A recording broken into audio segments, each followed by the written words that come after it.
တတိုင်းဒီနေ့ကျောင်းမှပြောလား ပြော မပြောဘူးဘာဖြစ်လို့ တကယ်ကြီးနည်းနည်းပဲရှိလို့ တငယ်ချင်းနဲ့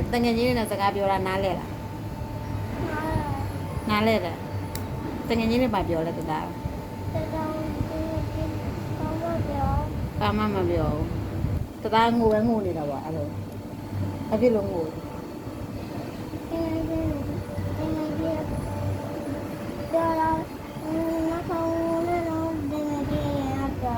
တငယ်ချင်းတွေကပြောတာနားခမငိုနဲ့နော်တသားမငိုနဲ့ပေါ့ဒါတငယ်ချင်းနဲ့မငိုဘူးတွေ့လားဟုတ်တယ်ဟုတ်တငယ်ချင်းနဲ့မငိုဘူးမော်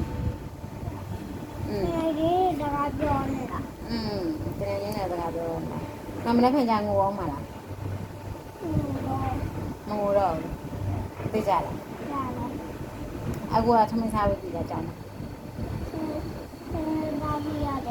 ထမင်းစားပြီးရတယ်ဟုတ်လို့လားဆက်မထမင်းကြွေးတာဆက်မထမင်းနဲ့ပဲကြွေးတယ်အခုပိုက်စားပြီတော့ထမင်းစားအောင်မလား